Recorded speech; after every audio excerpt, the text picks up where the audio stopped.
जय शनिदेव। भारत में शनिदेव जी के 3 मुख्य सिद्धपीठ माने जाते हैं।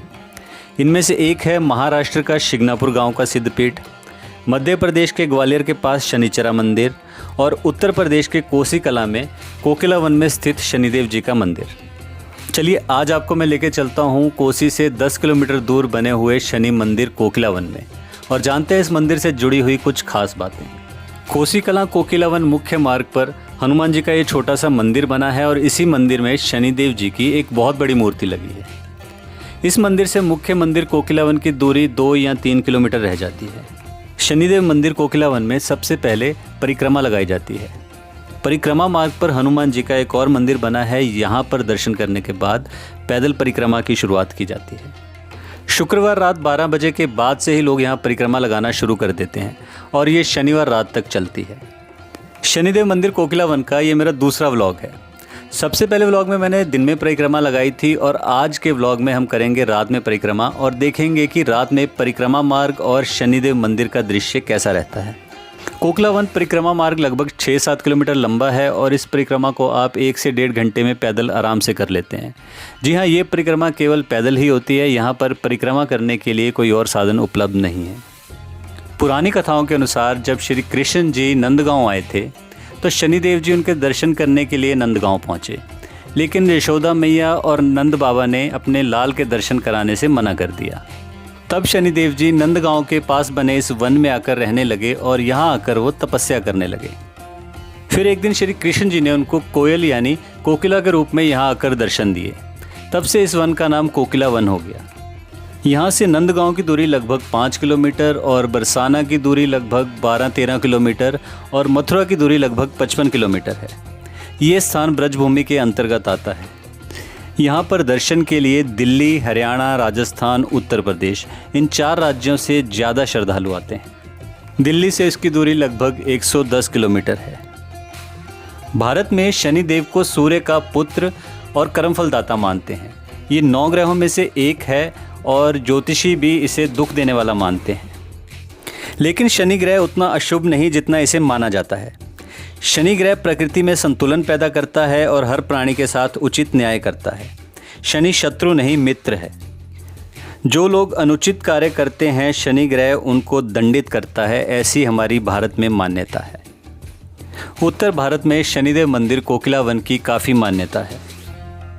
यहाँ आकर पूजा पाठ करने से और परिक्रमा लगाने से मन को काफ़ी संतोष मिलता है।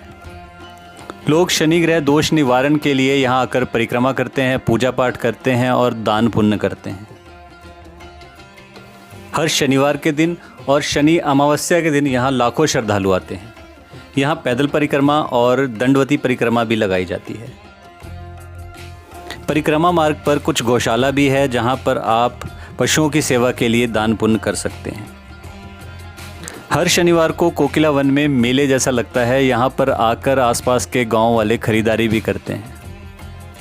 शनिदेव मंदिर कोकिला वन के बारे में और अधिक जानकारी के लिए और दिन के समय में परिक्रमा मार्ग कैसा दिखता है ये जानने के लिए आप मेरा पिछला व्लॉग भी देख सकते हैं। इसका लिंक डिस्क्रिप्शन बॉक्स में है। अब हम पहुँच चुके हैं मुख्य मंदिर कोकिला वन के सामने। यहाँ पर श्रद्धालुओं के भोजन करने के लिए कई ढाबे और होटल हैं। यहाँ पर आप भंडारे के लिए भोजन आदि भी बनवा सकते हैं। सुबह के समय मंदिर के बाहर का दृश्य बहुत ही सुंदर है। मंदिर परिसर के बाहर ही प्रसाद आदि की दुकानें हैं। यहाँ पर आप अपनी श्रद्धा और सामर्थ्य के अनुसार प्रसाद ले सकते हैं। ये 21 रुपये से शुरू होता है। अब हम मुख्य मंदिर में प्रवेश कर चुके हैं। जैसे जैसे आप आगे बढ़ते हैं यहाँ पर स्थान बना हुआ है पूजा पाठ करने के लिए, दिया धूप आदि जलाने के लिए। इस स्थान पर कई पंडित रहते हैं जो विधिवत ढंग से शनिदेव जी की पूजा करवाते हैं। इसके बदले में आप उनको अपनी मर्जी से दक्षिणा आदि दे सकते हैं। मंदिर के बाहर से जो प्रसाद आपने लिया है उसमें दिया, धूप, अगरबत्ती, लोहे की छोटी कटोरी, उड़द की दाल, चने, काला कपड़ा, लोहे की कील और सरसों का तेल आदि थोड़ी थोड़ी मात्रा में सब होते हैं। अब आप कल्पना कीजिए कि इन प्लास्टिक की थैलियों के बिना ये जगह कितनी सुंदर लग सकती है। एक और हम इस स्थान की परिक्रमा करते हैं। हम यहाँ की मिट्टी को अपने माथे से लगाते हैं। हम ये मानते हैं कि ऊपर शनिदेव वास कर रहे हैं। हम उनको तेल आदि अर्पित करते हैं और हम यहाँ पूजा पाठ करते हैं। वहीं हम यहाँ कचरा फैला कर जाते हैं। क्या ऐसा करने से शनिदेव प्रसन्न होंगे? क्या ऐसा करने से हमें अपनी पूजा का शुभ फल मिलेगा? मेरी ये हाथ जोड़कर प्रार्थना है उन श्रद्धालुओं से जिन्होंने जाने अनजाने में यहाँ आकर ऐसा किया है, वो दोबारा यहाँ आएँ और ये सब करने से पहले वो मेरे इन सवालों के बारे में ज़रूर सोचें। मुख्य मंदिर में सामने ही शनिदेव जी की मूर्ति है। इस मूर्ति पर आप बाहर लगी जालियों के माध्यम से तेल चढ़ाते हैं, जो कि सीधा मूर्ति के ऊपर ही जाता है। यहाँ पर कई श्रद्धालु मंदिर की दीवारों पर अपनी उंगलियों से अपनी मनोकामना लिखते हैं और उनका विश्वास है कि ये पूर्ण होती है। इसी मंदिर परिसर में दक्षिणमुखी हनुमान जी का मंदिर और शिव जी का मंदिर भी है। यहाँ पूजा अर्चना करने के बाद आप बाहर निकलते हैं और साथ में ही है श्री बांके बिहारी जी का मंदिर। जब आप ठाकुर जी के दर्शनों के बाद मंदिर परिसर से बाहर आते हैं तो इसके सामने ही कई और छोटे छोटे मंदिर बने हुए हैं, जिनमें नवग्रह देवता के मंदिर हैं और साथ में ही एक कुंड बना हुआ है जिसका नाम है सूर्य कुंड। कई श्रद्धालु परिक्रमा के बाद मंदिर में तेल आदि चढ़ाने से पहले यहाँ पर स्नान करते हैं और यहाँ पर छोड़ के जाते हैं पहने हुए फटे पुराने कपड़े और जूते, और इस कुंड का नज़ारा कुछ इस तरह का हो जाता है।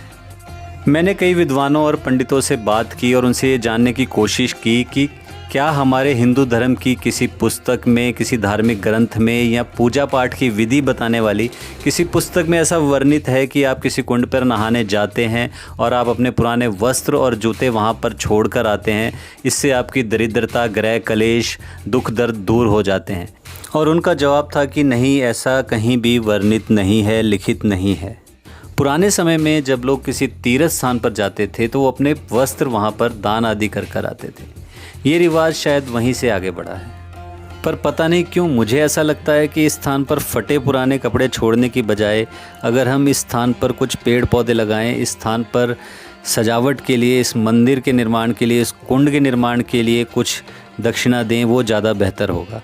आपकी इस बारे में क्या राय है, आप मुझे कमेंट करके ज़रूर बताएं। अब आपको ले चलता हूँ उस स्थान की ओर जहाँ पर दिन रात भंडारा चलता है।